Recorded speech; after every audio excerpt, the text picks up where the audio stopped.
Something is for sure. We are eternal. Hey, Composing Gloves here, and this is another FL12 effects video.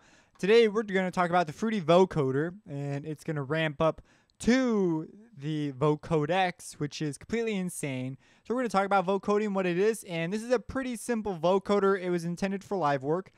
Here's a little demo of it.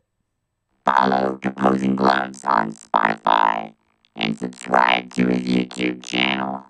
Now this is very, it has a lot of abilities to morph. So let's mess with some of the settings while it goes on for a while. Follow Composing Gloves on Spotify and subscribe to his YouTube channel.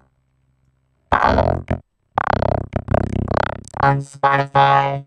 Follow Composing Gloves on Spotify and subscribe to his YouTube channel.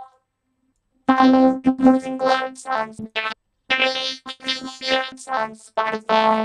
and subscribe to his YouTube channel. Follow Composing Gloves on Spotify and subscribe to his YouTube channel. Follow Composing Gloves on Spotify and subscribe to his YouTube channel. So anyways, that's enough. So let's talk about what I'm doing. And this is first speech. Now, vocoding can give you some way out there across the board results. You could get stuff that you just would not expect. And you could also get stuff that you would expect. Like this is a common thing you would expect a vocoder to do. So what is a vocoder? Well, a vocoder takes two signals. I mean, we'll talk about setting this all up. So my voice and then the carrier. And so these are labeled. My voice is actually the modulator, and the carrier is the sound that I guess you could technically say here, but let's talk about what a vocoder is. So a vocoder takes a bunch of frequencies. So you route two things in, and one is the modulator, and it has a bunch of frequencies, right? And so if I were to go to my voice and maybe open up an EQ on it, we have all these frequencies. However, these frequencies that are moving around must match what's in the carrier. So we have the carrier. This also has a bunch of frequencies. You see, it's the saw wave series in this particular case. And what happens is this vocoder, it will say, okay, we've got a modulator and it has these frequencies. And we have a carrier, and it's got these frequencies. So it'll say, we will let the carrier sound when the modulator has the same frequencies. And it goes even farther than that. If you could imagine it as a bunch of bands. So you can imagine it like there's a bunch of these tiny bands with like nothing else on the sides. Just a bunch of these bands. And anything that falls in this band that gets inside here will get quantized, meaning it conforms to a value. It will be pushed to be this one band. And so that's why you see there's 4 bands. So there's only 4 frequencies allowed in here, only 4. And there's 32 in this one. Now, vocoding was actually originally developed to bring down, for this reason exactly, so that you could transmit your voice. I believe it was in wartime, transmit your voice at very low data rates, and it was a lot faster and better and stuff. And then they would decode it on the other side. But the dehumanizing part of the codec is what you would associate with a vocoder that you've probably heard. So that's what is going on here. So there's a whole bunch of these bands. So here's 32, 128. You'll see vocoders that have like 512 and all these different kinds of things, and that's cool. I use a variety of different vocoders. They all give very different results according to how they set these bands. And now those bands you just saw, they come up like this and go down, and they can have different slopes. Some might be sharper than others. That's what this filter button down here is. So 3 is these bands have very sharp slopes. 2 is these bands have less sharp, and then 1 is obviously the least severe. So that's what a vocoder is doing. So when our modulator signal has some harmonic content that lines up with our carrier signal, it is let through. So this means that if our modulator signal has no harmonic content, nothing will come through. But it also means that if our carrier signal is missing harmonic content, it doesn't matter if our modulator signal. So it's vice versa. So they've got to share quite a bit of frequency spectrum. Usually the carrier is some sort of pad if you want high fidelity type things. And there's all sorts of ways to improve the intelligibility of your speech. Now, the Fruity Vocoder claims to have a really great detection system, and I can't dispute. It sounds really nice. I like it. It's a very basic. It was intended for live, so you can be talking in, and that will be your voice, and then your carrier, you could be playing like a keyboard and sending out. So you would be playing your instrument that's going to be your carrier, and as your voice matches up with your carrier, it will go out and it will sound like a robot. So you could play songs like this. There's a few pretty famous songs out there that do this, but I don't know the name off the top of my head. But I just recently heard it. It was really great. The chorus is "What'd You Say?" And so I believe that's a whole separate song though, I think. So anyways, that is what the that's what a vocoder is. It's what it does. And on each of these bands, it also detects the volume of that. So it matches volume. So resonance is matched in voice and things like that. Go look up formants on my channel if you haven't yet. That's a pretty basic thing. So let's talk about these controls. Now these controls let us manipulate this idea of a vocoder. And so you see I've got my voice talking, and without the carrier, nothing will come through, as you can see. And what you can see here is what the bands are showing you is the representation of my voice being quantized. So this is basically the frequency spectrum right here. And each band at its different amplitude. This bottom, the carrier, is not shown here. So this does not show you the carrier signal. You hear that signal. Together you hear them doing its thing. So there's a whole bunch of ways you can manipulate each one of these individual bands to do things. So I believe I just cut off myself earlier. The reason it only has 128 is because it says it has really great detection frequency capabilities. Ideally, the more bands you have, the more like the original sound you're going to get. But if you're looking for the classic stuff, it's like 32, 16, 64. You want to be careful about, and this one is not that big of a deal, but in other vocoders, increasing bands can eat CPU up. And they have a way of detecting frequencies and properly quantizing them to a band that they say is way better than some of the ones that have 512 bands. So this might, in cases, sound better than one that has more bands, just because it's got better detection on what should go where. So let's talk about what this is, what these things let us do. So I have this, well, let's talk about setting it up first, because that was just horrible for me at first. So I have this going into track 6. Let's move it to track 10. So it's on track 10, and my voice is now separate. Follow Composing Gloves on Spotify. That's the original. And subscribe to his YouTube channel. And I pitched it down and just kind of whipped it up really fast. And now we're setting it to 10, so we're going to name this the modulator. So when it shares the same frequency content as our carrier, it will sound like that. So this is our modulator, and it's going into channel 10. So pretty simple stuff. Next, we have to create a carrier, and I'm going to go with an entirely new carrier. So let's just open up an instance of Citrus and just fly through a preset. Let's do this one. So that's what our carrier is going to sound like. So it's not got the biggest bandwidth, but we're probably going to pick up, we're going to pick up that what do you call that? The ARP that's going through. So, or the sequence. Let's lay down some notes. I need 4 notes. So let's see what it'll sound like really low, maybe an octave. Let's do something like that. So let's get rid of this pattern and put down our new pattern. So, okay, nothing crazy. It's not been sent anywhere yet. So let's put it in channel 11. So that's right next to our modulator. So we're going to name this one our carrier.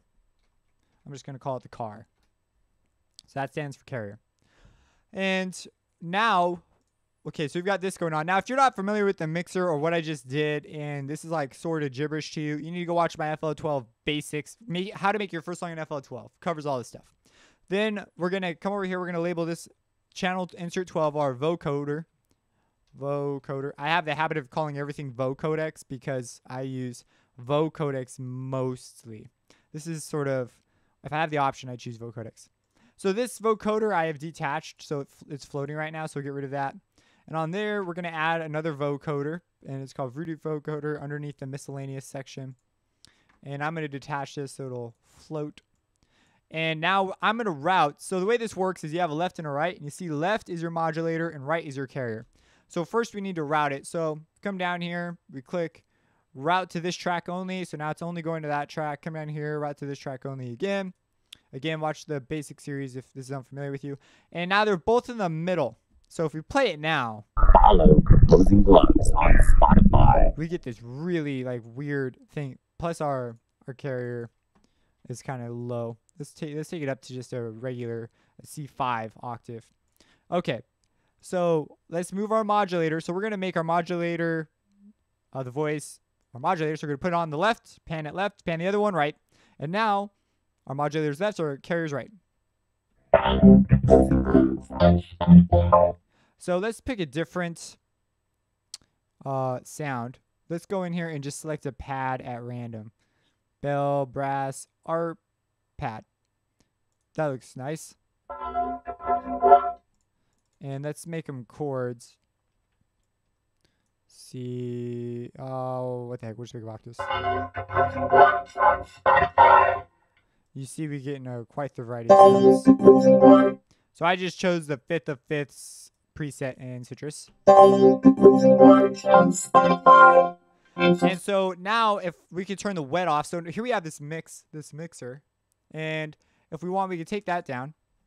And there's nothing there. And we can hear just what our carrier is. That's our carrier. This is just the modulator. Whoops, bring that down. Here's just the modulator. You have to turn it on. Follow. Or solo it. You notice you can only solo one thing at a time. It's kind of interesting why they did that. Follow Composing Gloves. And so that's not no surprise. So okay, so we'll come over here and turn our wet back on. So now you can see it's been routed properly. You come in here and check it, make sure the relationship is correct. So the next thing we have this envelope setting. This envelope, so this is basically how fast the vocoder is imprinted onto our sound. Generally, you want a somewhat, you can see it's labeled up here as I move these knobs. This is the release. I usually keep it around like 88, 104. And we have an attack. I usually keep my attack like as fast as you go, like 10. Sometimes slower. But so let's give some demos of this. So that's our fast attack, like my ideal sort of setting. Here's a long release time with the fast attack. So you could create a pad type deal with that if you so desired. And then here's a slow attack, like a really slow attack.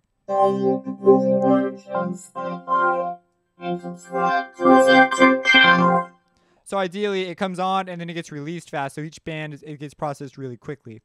So if you turn your release up too quick, it turns off before the next band can get processed. You see, and you get that. That might be something in certain cases, because vocoding can go all over the map. Certain cases, that's what you want to do. In this particular case, I don't want to do that because we're doing speech, but I encourage you to get very creative with this. There are just loads of possibilities. All right, now we next have, let's talk about the bands first.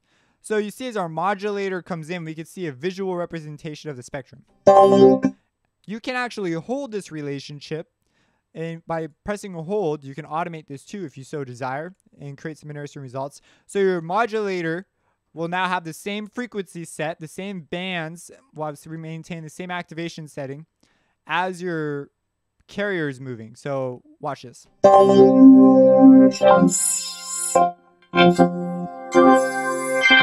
as you can see, you can hold that. Now that could be very, very useful, especially on bass sounds. I'm going to turn the filter order up. So this is the lowest filter order. Here's the next one. Here's the third one. So this is the most sharp curve. So the most steep detection of the frequencies. I like that one because that's just the steepest one. So here's 16. Let's go to 32 and see what that sounds like. So now we're using 32 frequencies to be quantized to. Follow Composing Gloves on 64. Spotify and subscribe to his YouTube channel. And that's what that is. Now, each one of these, this is basically an equalizer. This is just the volume of each of the individual bands. So, like, let's say we have not enough mids and the lows are blurring up our sound. We can essentially use this as an EQ. Follow Composing Blues on Spotify and subscribe to his YouTube channel. And that cleans it up way quick. If we were to just do this, Follow Composing Blues. we get that bass, but that bass is a little boomy, so we could just cut it some. Follow Composing Blues on Spotify. And it just becomes way more clear. There are other settings and more advanced vocoders that give you extraordinary control over creating a very clear speech. So, by the way, my song Colors uses a vocoder. If you haven't checked that out, go check out the song Colors by me. So that's what this is in a nutshell. And so we've covered this. So next we have this invert button. This inverts the modulator frequencies. So as we're playing it, Follow Composing Blues. that's regular. Here's inverted. This may or may not be something you want. I don't understand because the display doesn't like change. So it's doing something when it comes into the plugin and it's pushing the frequencies up. So generally you get a higher sound. So if you have high sounds, it'll get lower, vice versa. Generally that's been my experience with it. So that's a thing.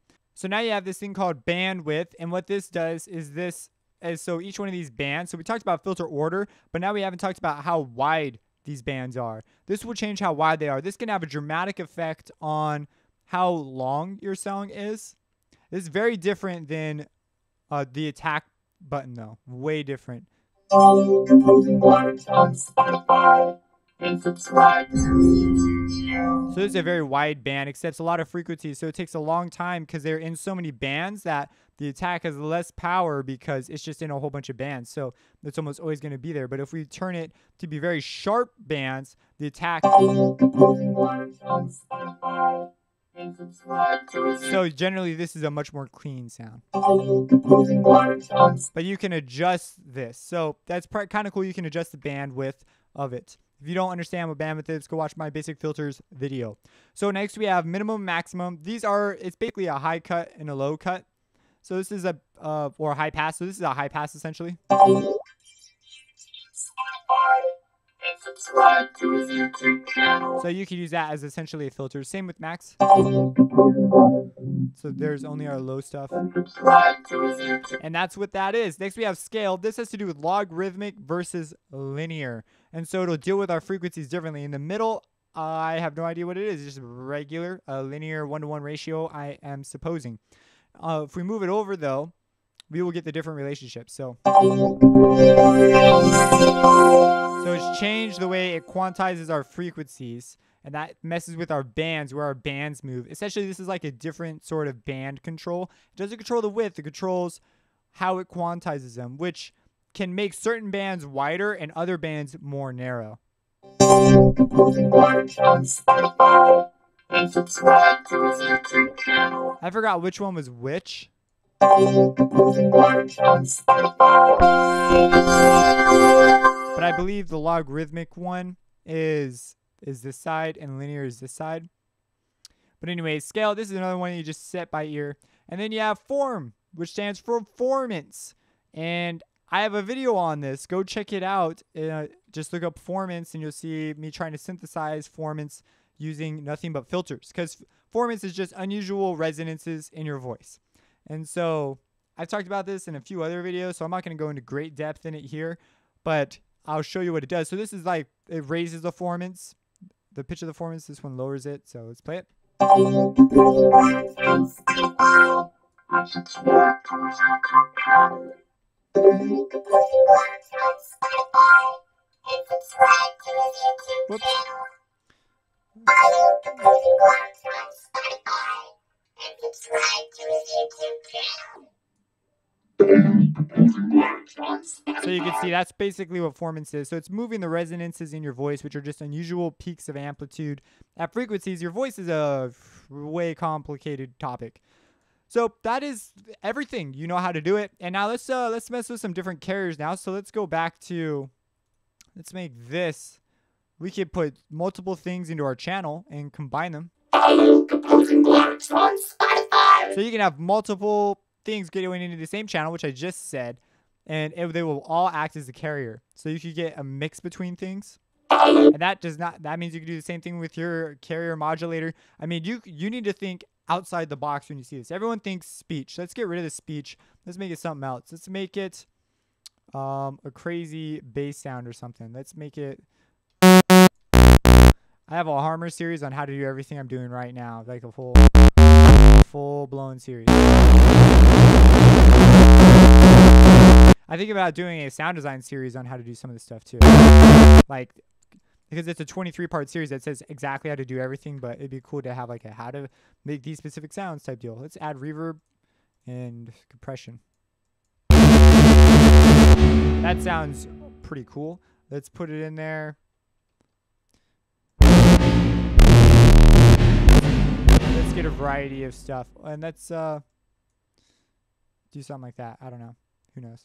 And let's move it to 10. So now it is already set up in our mixer as our modulator. So now our carrier is going to sound sort of, I don't know. Let's find out.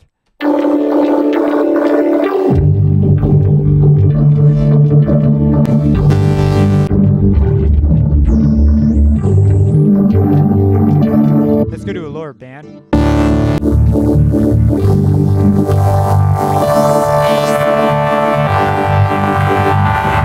Now let's activate a filter and move the filter around on this. And let's activate the resonance and turn that on and off at will. And change the offset of it while we're at it. So now I'm automating crap like a ton. Like, you need to watch my FL Basics series if you're confused. So this is the filter. So let's just do something like this. Whoops. Maybe come do a sharp thing. Have a smooth section, and then maybe some of that. What the heck?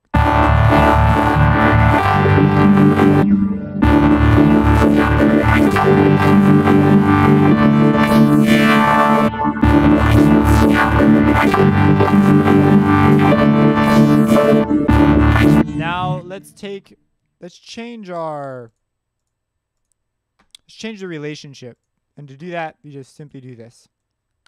So now our carrier is those pads in that saw wave, and our modulator is, our carrier is the big bassy thing, and the modulator is the pads and saw wave.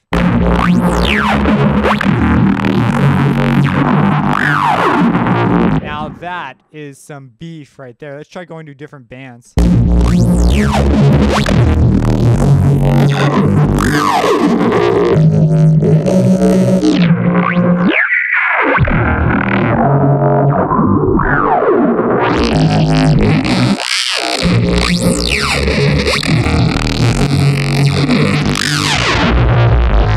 So as you can see, we have the power. So if you have any questions, drop them in the comments. Don't doubt the power of vocoders. They can change your life. And that is all I have to say about that.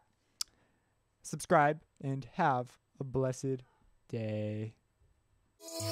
Composing gloves.